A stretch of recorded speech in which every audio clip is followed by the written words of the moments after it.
Assalamualaikum warahmatullahi wabarakatuh. Kami dari kelompok 6 pada mata kuliah Perencanaan Program Intervensi Gizi dari Universitas Binawan. Kelompok kami terdiri dari 5 orang. Yang pertama ada Ade Rizky Salsabila, yang kedua ada saya sendiri, Andi Lutfiana, yang ketiga ada Azahra Kotrunada, yang keempat ada Nur Afia Romadona, dan yang terakhir ada Rinjani Eka Pratiwi. Pada pembahasan kali ini, kami akan membahas perencanaan apa yang sudah kelompok kami rencanakan untuk intervensi pada kasus stunting, khususnya stunting di Indonesia. Karena kami memilih stunting, jadi untuk latar belakangnya di sini kami menjelaskan apa itu stunting, prevalensi stunting, dan dampak yang disebabkan oleh stunting pada anak. Untuk latar belakangnya, berdasarkan hasil survei status gizi Indonesia atau SSGI, prevalensi stunting di Indonesia ini turun. Yang awal mulanya 24,4% di tahun 2021, ini menjadi turun dengan angka 21,6% pada tahun 2022. Nah, berdasarkan standar WHO, prevalensi di Indonesia ini bisa dibilang ada di atas standar, di mana seharusnya berada di rentang kurang dari 20%. Lalu kita dari tadi bahas nih tentang stunting. Tapi apa itu stunting?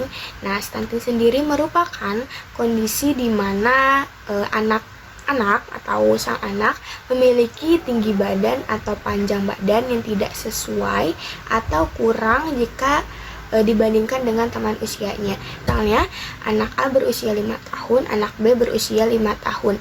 Nah, jika disejajarkan, ternyata anak A ini tinggi badannya itu lebih rendah atau lebih pendek daripada anak B. Bisa jadi ini merupakan tanda atau gejala dari stunting.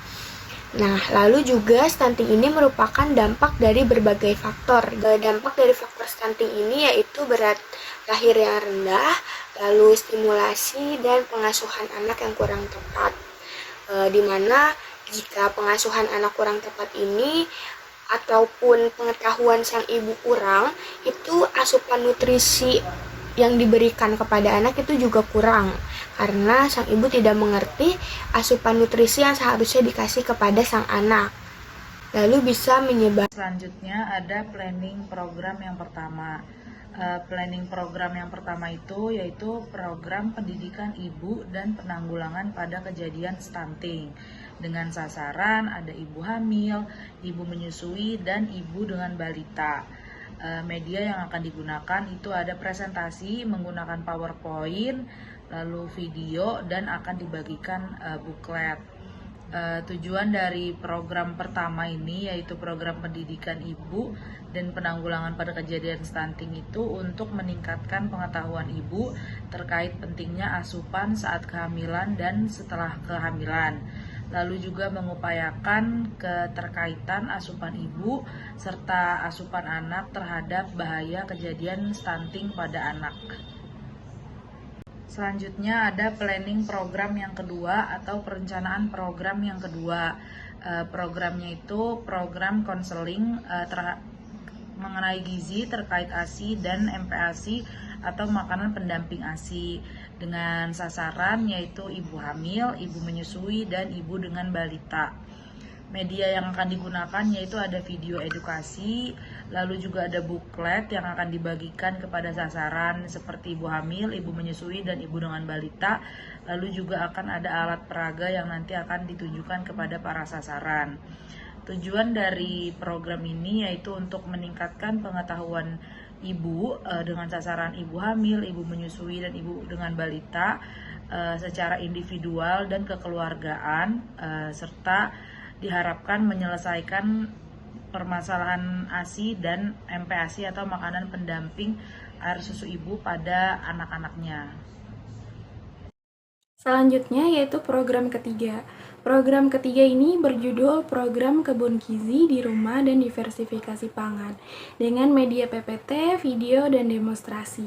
Tujuannya untuk meningkatkan pangan bergizi untuk ibu dan anak serta tidak ketergantungan terhadap hasil pertanian dan sosial ekonomi.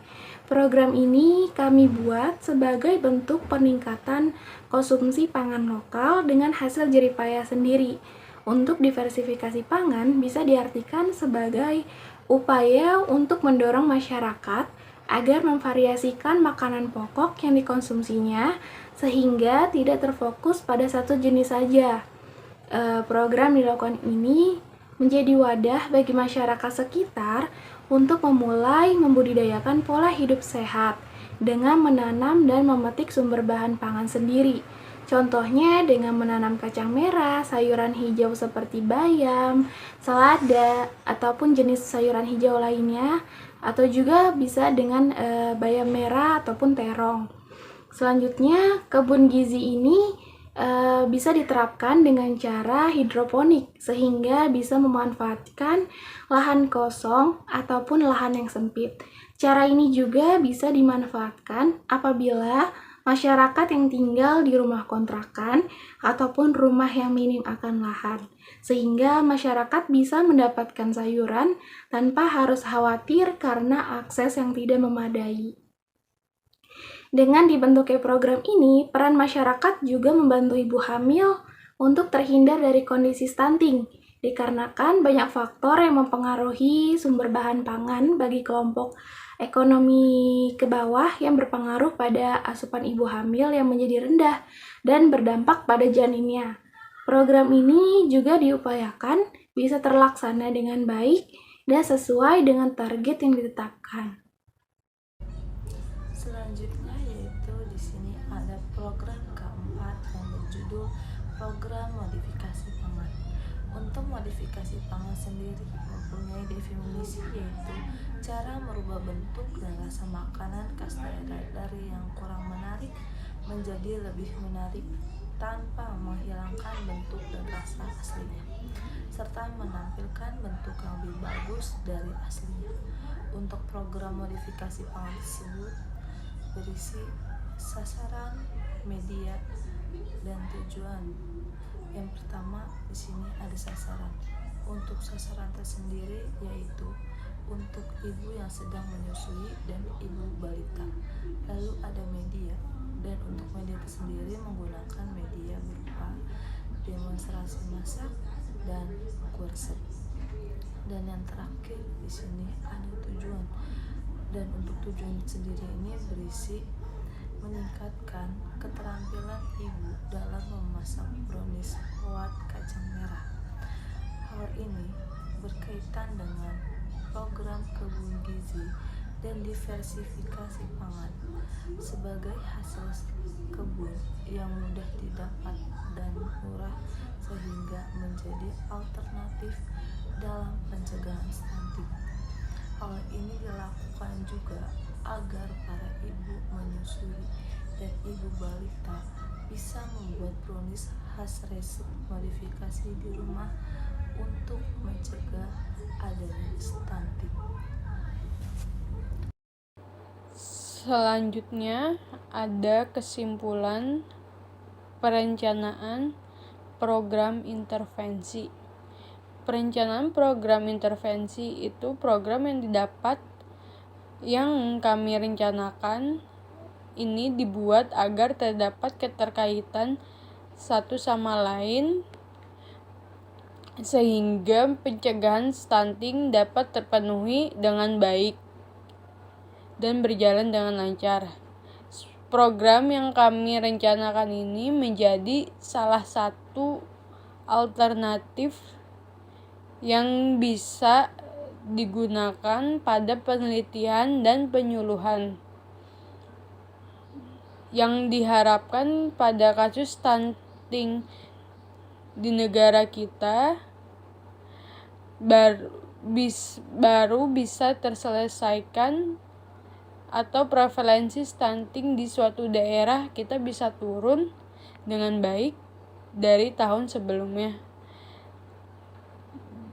dari adanya program stunting yang kami rencanakan dengan memanfaatkan pangan lokal dan keterampilan warga sekitar untuk membantu dan membuat program stunting ini supaya bisa berjalan dengan baik dan rapi.